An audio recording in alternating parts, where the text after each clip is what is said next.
وعلى آله وأصحابه ذوي الخير والإحسان أما بعد فأعوذ بالله من الشيطان الرجيم بسم الله الرحمن الرحيم محمد رسول الله والذين معه أشداء على الكفار رحماء بينهم تراهم ركعا سجدا يبتغون فضلا من الله ورضوانا إلى آخر هذه الآية. صدق الله مولانا العظيم وبلغنا رسوله النبي الأمين المتين المختار الكريم ونحن على ذلك لمن الشاهدين والشاكرين والحمد لله رب العالمين.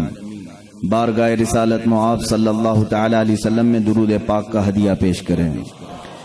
اللہم صلی علی سیدنا و مولانا محمد معدن الجود والکرم وآلہ واصحابہ الکرام وابنہ الکریم وبارک وسلم صلاۃ دائمۃ سرمدا ابدا. اسلام تیری نبض نہ ڈوبے گی حشر تک، تیری رگوں میں رواں خون ہے چار یار کا. عزیزان گرامی وقار، آج کی اس محفل پاک میں ہم خراج عقیدت پیش کرتے ہیں ان نفوس قدسیہ کی بارگاہ میں جو میرے آقا صلی اللہ تعالی علیہ وسلم کے وصال فرمانے کے بعد آپ کے اس مشن کو لے کر آگے بڑھے. وہ خلفائے راشدین ہیں. اور کل جیسے کہ میں نے آپ کے سامنے عرض کیا، صحابہ ستاروں کی مانند ہیں. ان ستاروں میں اگر سب سے بڑے چمک والے ستارے ہیں تو یہ چار خلفاء ہیں. خلفائے راشدین سیدنا ابو بکر صدیق رضی اللہ تعالیٰ عنہ، سیدنا عمر ابن خطاب رضی اللہ تعالیٰ عنہ، سیدنا عثمان ابن عفان رضی اللہ تعالیٰ عنہ، سیدنا علی ابن ابی طالب کرم اللہ وجہہ الکریم. ان چار بزرگ ہستیوں کو کیا کہا جاتا ہے؟ خلفائے راشدین. بلکہ ان کے نام تو ہر سنی مسلمان کو ایسے یاد ہونا چاہیے، شاید و باید ہماری کوئی مسجد ہوگی جس کی محرابوں میں یہ نام نہ ہو. تقریباً اللہ محمد صلی اللہ علیہ وسلم ان ناموں کے بعد اگر ہماری مسجدوں کے محراب میں اگر کسی اور کے ناموں کی جگہ ہوتی ہے تو وہ خلفائے راشدین کی ہے. اور اہل بیت اطہار حسنین کریمین سیدہ زہرا سلام اللہ علیہم اجمعین کی بابرکت اسامی کو ہم اپنی مساجد میں بھی لکھتے ہیں، تحریر کرتے ہیں. عزیزان گرامی، اللہ کے حبیب صلی اللہ تعالی علیہ وسلم کی وفات اسلام کے لیے بہت بڑا صدمہ ہے، بہت بڑا صدمہ ہے.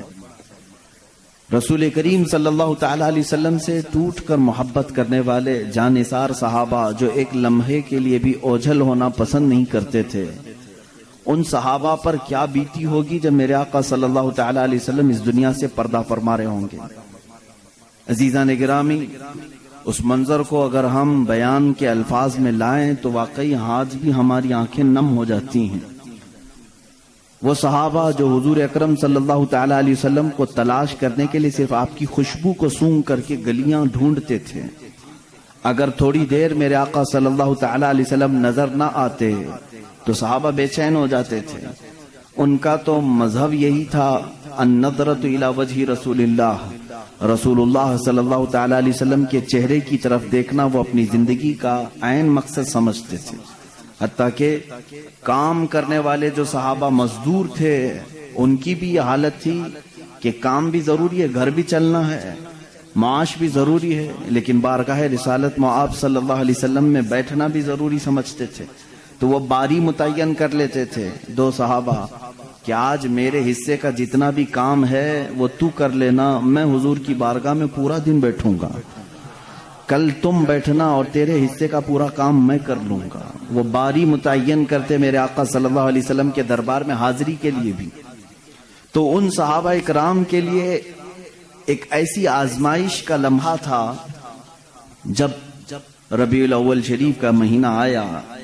یہ حجۃ الوداع جو ہوا، آخری حج میرے آقا صلی اللہ تعالی علیہ وسلم کا 11ویں ہجری تھی. حضور صلی اللہ تعالی علیہ وسلم کو ہجرت فرما کر مکمل 10 سال ہو چکے تھے، 11ویں ہجری چل رہی تھی. اللہ کے حبیب صلی اللہ علیہ وسلم حج فرما کر جیسے ہی مدینہ طیبہ تشریف لائے، بیماریاں یعنی علالت آپ کے ساتھ ہو گئی، اور محرم الحرام کے بعد سفر المظفر مکمل میرے آقا صلی اللہ تعالی علیہ وسلم علیل رہے، اور سفر کے آخری ہفتے میں کچھ افاقہ بھی ہوا، صحت بھی آئی، پھر ربیع الاول کا مہینہ آیا تو میرے آقا صلی اللہ تعالی علیہ وسلم نے ایک دو خطبے ایسے دیے جو اپنے آخری دنوں کی اس میں وضاحت بھی فرمائی۔ منبر پر کھڑے ہو کر کے ایک مرتبہ آپ صلی اللہ تعالی علیہ وسلم نے یوں فرمایا، اللہ نے اپنے ایک بندے کو اختیار دیا ہے کہ وہ چاہے تو دنیا لے لے یا تو اپنے رب کے پاس جو ہے وہ لے لے۔ اللہ کے اس بندے نے دوسرے آپشن کو قبول کر لیا ہے، یعنی اللہ کے پاس جو ہے اس کو پسند کر لیا ہے۔ اتنا ہی خطبے میں آپ نے فرمایا۔ کچھ باتیں ایسی تھی وقتی طور پر فوراً اس کی سمجھ نہ آئی، لیکن سیدنا ابو بکر صدیق رضی اللہ تعالیٰ عنہ جو رسول کریم صلی اللہ تعالیٰ علیہ وسلم کی باتوں کی گہرائی تک پہنچتے، وہ رونے لگ گئے۔ صحابہ نے پوچھا، اللہ کے نبی صلی اللہ علیہ وسلم نے خطبہ دیا ہے، اس پہ رونے کی کیا بات ہے؟ کہا صدیق اکبر رضی اللہ تعالیٰ عنہ نے، اللہ کے رسول صلی اللہ تعالیٰ علیہ وسلم نے جس بندے کا ذکر کیا ہے کہ اللہ نے اسے اختیار دیا ہے، آپشن دیا ہے، چاہے تو دنیا لے لے چاہے تو اللہ کے پاس جو ہے وہ لے لے، جس بندے کے بارے میں حضور ذکر کر رہے تھے وہ بندہ کوئی اور نہیں، وہ خود حضور ہیں۔ صدیق اکبر نے کہا صحابہ سے کہ اللہ نے اپنے حبیب صلی اللہ علیہ وسلم کو اختیار دیا ہے، چاہے تو آپ سالوں سال کی زندگی لے لیں یا تو پھر اللہ رب العزت کی بارگاہ میں پہنچیں۔ رسول کریم صلی اللہ علیہ وسلم نے دنیا کو ترک کرنے کا فیصلہ کر لیا ہے اور اپنے رب ذوالجلال کی بارگاہ میں جانے کا ارادہ کر لیا ہے۔ یہ ربیع الاول کے دنوں میں، شروع کے دنوں میں حضور اکرم صلی اللہ تعالی علیہ وسلم کے جسم پاک پر جو آثار نظر آ رہے تھے، صحابہ کے لیے وہ بڑی بے چینی تھی۔ کئی نمازیں ایسی تھیں جس میں میرے آقا صلی اللہ تعالی علیہ وسلم مسجد نبوی شریف میں باہر تشریف نہیں لا پائے۔ 17 نمازوں کی امامت صدیق اکبر رضی اللہ تعالیٰ عنہ نے کی۔ ابھی میرے آقا صلی اللہ تعالی علیہ وسلم باحیات تھے، ظاہری زندگی میں موجود تھے۔ 17 نمازیں ایسی ہوئی کہ جس کو صدیق اکبر رضی اللہ تعالیٰ عنہ نے پڑھائی، اور آخری وہ دن تھا، روایات میں 12 ربیع الاول کا ذکر ہے اور بعض میں 13 ربیع الاول کا ہے۔ حضور اکرم صلی اللہ تعالی علیہ وسلم کی ولادت کا بھی وہی دن ہے، وفات کا بھی وہی دن ہے، تاریخ میں لکھا گیا ہے۔ وہ آخری دن تھا جس میں رسول کریم صلی اللہ تعالی علیہ وسلم نے فجر کی نماز پڑھائی صدیق اکبر اللہ تعالیٰ عنہ کے ساتھ، یہاں تک کہ ایک نماز ایسی بھی کہ صحابہ انتظار میں رہتے تھے کہ حجرہ کھلے گا، میرے آقا تشریف لائیں گے۔ رسول کریم صلی اللہ تعالی علیہ وسلم اس ایک نماز میں اس طرح سے تشریف لائے کہ نماز قائم ہو چکی تھی، حضرت ابوبکر صدیق رضی اللہ تعالیٰ عنہ مصلی پر آگے بڑھ چکے تھے، اقامت بولی جا چکی تھی، دروازہ کھلا، حضور اکرم صلی اللہ تعالی علیہ وسلم کا چہرہ جمال جہاں آرا جیسی صحابہ نے دیکھا، سب نماز میں قبلے کی بجائے حضور کی طرف متوجہ ہو گئے۔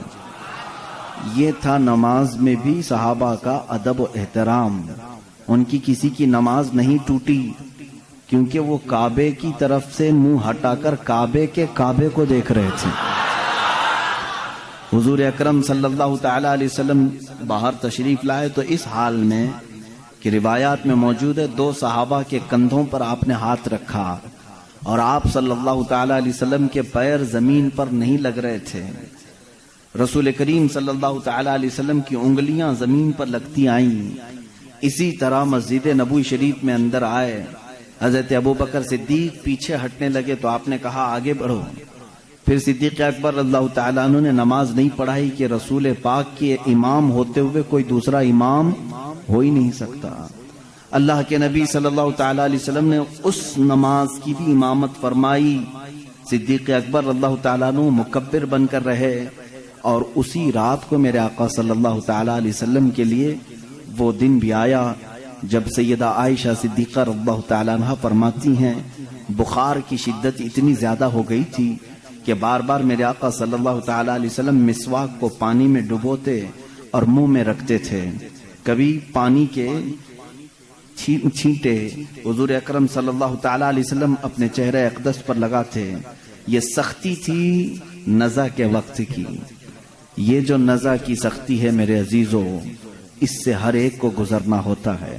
اور اس کے متعلق کہا گیا ہے یہ ایسا درد ہے کہ جس کو بیان نہیں کیا جا سکتا. وہ کیسی تکلیف ہوتی ہے، ظاہر سی بات ہے جس کو یہ تکلیف ہوئی اس کے بعد وہ دوبارہ واپس زندگی میں آیا نہیں بیان کرنے کے لیے. جس کو بھی نزع کی حالت آئی پھر اس کے بعد وہ موت کی منزلیں طے کرتا ہے. اور ایک روایت یہ ملتی ہے نزع کا وقت ایسا ہوتا ہے، اگر محسوس کرنا چاہو تو اتنا سمجھ لو، نزع کے عالم میں اگر اس بندے کے جسم پر ایک مکھی بیٹھ جائے تو اسے ایسا لگتا ہے کہ پہاڑ بیٹھا ہے. وہ مکھی کا وزن بھی برداشت نہیں کر پاتا، اور اگر ایک قطرہ پانی اس کے حلق میں اتارا جائے تو اسے ایسا لگتا ہے ایک ندی میں نے پی لیا. اس کے لیے ایک قطرہ پانی ایک ندی پانی کے برابر لگنے لگتا ہے. شدت کی پیاس، حلق میں کانٹے چبھ رہے ہوتے ہیں، اور روح نکلنے کا جو درد ہوتا ہے، یہ عام لوگوں کی بات میں کر رہا ہوں. ایک ایک ناخن سے ایک ایک جوڑ سے جب روح کھینچی جا رہی ہوتی ہے اور اخیر تک کھینچی جاتی ہے، ناک تک روح کو لایا جاتا ہے. اس کے بعد ملک الموت اس روح کو قبض کر کے لے جاتے ہیں. میرے عزیزو، ایک مجھے بات یہاں پر یہ یاد آتی ہے. ماں عائشہ صدیقہ رضی اللہ تعالیٰ عنہ فرماتی ہیں اچانک دروازے پر دستک ہوئی اور ملک الموت آئے تھے. اجازت طلب کر رہے تھے کہ یا رسول اللہ صلی اللہ علیہ وسلم کیا میں اندر آ سکتا ہوں؟ حضور اکرم صلی اللہ علیہ وسلم نے فرمایا عائشہ یہ فرشتہ کسی کی بھی روح نکالنے کے لیے اجازت نہیں لیتا، یہ مجھ سے اجازت لیا ہے اور اس کے بعد اب کبھی کسی سے اجازت نہیں لے گا. ملک الموت کو بھی یہ حکم تھا اللہ کی طرف سے، نبی اگر اجازت دیں تو روح قبض کرنا. پھر وہ کیسے لوگ ہیں جو کہتے ہیں کہ محمد صلی اللہ علیہ وسلم مالک و مختار نہیں تھے؟ مالک و مختار نہیں تھے. یہاں تو روح نکالنے کے لیے بھی اللہ نے پابند کیا ہے ملک الموت کو. جو فرشتہ کسی سے نہیں پوچھتا وہ رسول سے پوچھ کر کے حجرے میں آ رہا ہے. اور اس وقت جو مکالمہ ہوا، بعض بزرگوں نے فرمایا ہے کہ رسول کریم صلی اللہ تعالی علیہ وسلم نے اس وقت کیا بیان فرمایا جانتے ہیں آپ؟ اے مسلمانوں، ذرا اپنے ہوش و حواس کو سنبھالو اور میری اس بات کو توجہ سے سننا. اگر اپنے نبی سے محبت کرتے ہو، میرے آقا صلی اللہ تعالی علیہ وسلم سے تم گہری الفت رکھتے ہو تو اس جملے کو سنو. ہماری اور آپ کی بھی موت آئے گی اور ہم اپنے سامنے مرنے والے بہت سارے لوگوں کو دیکھتے بھی ہیں، لیکن جب دنیا سے کسی کی موت کا وقت قریب آتا ہے تو ہم نے دیکھا وہ اپنے آپ کو نہیں پہچان پاتا، اسے خود اپنا نام یاد نہیں رہتا. ماں باپ بھائی بہن رشتہ دار بھی اگر قریب ہوں تو پہچان نہیں پاتا کون ہے. نزع کی شدت ایسی ہوتی ہے، اپنوں کو بندہ نہیں پہچان پاتا نزع کے وقت. مگر قربان جاؤ اس تاجدار دو عالم صلی اللہ علیہ وسلم کی ذات پر. ملک الموت آئے ہیں اور نزع کی حالت ہے. اس وقت کیا پوچھا جانتے ہیں آپ؟ رسول کرام وقار صلی اللہ تعالی علیہ وسلم نے ان سے یہ کہا اے اسرائیل، یہ جو نزع کا درد ہے کیا یہ درد میری امت کو بھی دیا جائے گا؟ کیا اس درد سے میری امت کو بھی گزارا جائے گا؟ اندازہ کرو میرے عزیز ہو. اسی لیے ہمارے امام نے یہ کہا جو نہ بھولا ہم غریبوں کو رضا، جو نہ بھولا ہم غریبوں کو رضا، یاد اس کی اپنی عادت کیجیے. ہم غریبوں کے آقا پہ بے حد درود، ہم فقیروں کی ثروت پہ لاکھوں سلام. عزیزان گرامی وقار، اس رسول کریم صلی اللہ تعالی علیہ وسلم نے اس موقع پر بھی اگر کسی کو یاد کیا ہے تو ہم جیسوں کو یاد کیا ہے، اپنی غریب بھولی بھالی امت کو یاد کیا ہے. اس نبی کا اپنی امت سے جو لگاؤ ہے میرے عزیزو، اس کا بدلہ تم پوری زندگی پر سجدے کر کے بھی نہیں ادا کر سکو گے. وہ رسول گرامی وقار صلی اللہ تعالی علیہ وسلم ہیں جو ہمارے درد کا اور ہمارے غموں کا احساس رکھتے تھے. باقی یہ دنیا جھوٹی ہے جو تمہیں کہتی ہم تمہارے مددگار ہیں، ہم تمہارے آسرا اور سہارا بنتے ہیں، یہ سب جھوٹ بولتے ہیں. اے امت کے غیور بندو، نوجوانوں، تمہارا آسرا، تمہارا سہارا، تمہارا مددگار حقیقت میں کوئی نہیں، سب دکھاوے کرتے ہیں. حقیقت میں اگر تمہارے غموں کا کوئی مداوا کر سکتا ہے تو وہ تاجدار مدینہ کی ذات ہے صلی اللہ تعالی علیہ وسلم۔ میں جو بات کرنے جا رہا ہوں وہ یہ ہے کہ ام المومنین عائشہ صدیقہ رضی اللہ تعالیٰ عنہ فرماتے ہیں اسی حالت میں ان کے زانوں پر سر رکھ کر کے میرے آقا صلی اللہ علیہ وسلم لیٹے تھے، ملک الموت اسرائیل علیہ السلام نے آپ کی روح پاک کو نہایتی ادب و احترام کے ساتھ نکالا اور اپنے رب ذوالجلال کی بارگاہ میں لے کر چل پڑے۔ اللہ کے حبیب صلی اللہ تعالی علیہ وسلم پاکیزگی کی حالت میں تھے، رات کا وقت تھا اگرچہ لیکن چہرہ اسی طرح چاند کی طرح روشن تھا۔ سب سے پہلے حجرے میں داخل ہونے والے سیدنا ابو بکر صدیق رضی اللہ تعالیٰ عنہ، حضرت ابو بکر صدیق رضی اللہ تعالیٰ عنہ تشریف لائے، حضور صلی اللہ تعالیٰ علیہ وسلم کو دیکھا، پیشانی مبارکہ نہایت ہی ٹھنڈی تھی۔ آپ نے میرے آقا صلی اللہ علیہ وسلم کے ماتھے کا بوسہ لیا اور کہا اے اللہ کے نبی، جو موت آنی تھی وہ آ گئی، اب اس کے بعد موت کا درد دوبارہ اللہ کبھی آپ کو نہیں دے گا، کبھی دوسری موت آپ پر نہیں آئے گی۔ اس کا مطلب یہ ہے کہ صدیق اکبر کا یہ عقیدہ تھا کہ ایک موت کے بعد میرا نبی اب ہمیشہ کے لیے زندہ ہو گیا ہے، جو موت آنی تھی وہ آ گئی۔ اللہ کے حبیب صلی اللہ علیہ وسلم اس کے بعد برزخی زندگی میں زندہ ہو چکے۔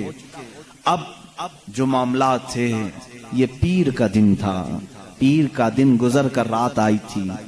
اب جیسے ہی باہر آ کر کے اعلان ہوا، مسجد نبوی میں صحابہ کھچا کھچ بھرے ہوئے تھے۔ وہ اس لیے نہیں کہ موت کی خبر سننی ہے، بلکہ ہمہ وقت چہرے رسول کی زیارت کے لیے بیٹھے رہتے تھے کہ دروازہ کھلے گا، پردہ ہٹے گا، ہم نبی مکرم صلی اللہ علیہ وسلم کے چہرے کو ایک بار دیکھیں گے۔ وہ صحابہ رات بھر اس حجرے کی طرف دیکھتے رہتے تھے۔ صبح کی اذان ہو جاتی تھی، صبح سے جو بیٹھتے ظہر تک پڑھتے ہوئے رہتے تھے کہ چہرہ انور کی زیارت جس کو وہ عبادت سمجھتے تھے۔ لیکن آج دروازہ کھلا اور صدیق اکبر رضی اللہ تعالیٰ عنہ جیسے ہی آ کر یہ اعلان فرماتے ہیں، گویا کہ صحابہ کے جسموں پر بجلی گر گئی، وہ جہاں تھے وہیں ساکت و جامد رہ گئے۔ ایسی پوزیشن کی تاریخ میں لکھی گئی ہے، مدینے والوں پر ایسی کبھی آفت نہیں آئی جس طرح وفات رسول کی غم کی خبر ان پر آئی تھی۔ صحابہ جہاں تھے وہیں کھڑے رہ گئے، کسی کو کچھ سمجھ میں نہیں آتا۔ حضرت عثمان غنی رضی اللہ تعالیٰ عنہ کا حال یہ تھا کہ وہ زمین پر ایسے بیٹھے رہ گئے کہ کوئی ان کو ہلاتا تو بھی نہیں ہلتے تھے، کبھی ان کو کوئی اٹھاتا تو نہیں اٹھتے تھے۔ رات گزر گئی، صبح کے وقت سیدنا عمر فاروق رضی اللہ تعالیٰ عنہ کا حال تو یہ تھا کہ جیسے ان کو خبر دی گئی، وہ اپنی تلوار نکال کر کے مدینے میں باہر گلیوں میں اس طرح گھومتے تھے، جوش سے آوازیں نکالتے تھے، خبردار اگر کسی نے کہہ دیا میرے نبی کا انتقال ہوا ہے، میں اس کی گردن مار دوں گا، میں اس کی گردن اڑا دوں گا۔ میرا آقا و مولا فوت نہیں ہوا ہے، میرے رسول کی وفات نہیں ہوئی ہے، میں اس کی گردن اڑا دوں گا اگر کوئی کہہ دے کہ میرے نبی کا انتقال ہوا ہے۔ وہ ان کا جوش تھا، فرط محبت میں کہے جا رہے تھے۔ لیکن اس پوری سچویشن کو دوسرے روز اگر کسی نے سنبھالا دیا ہے تو صدیق اکبر کی ذات ہے۔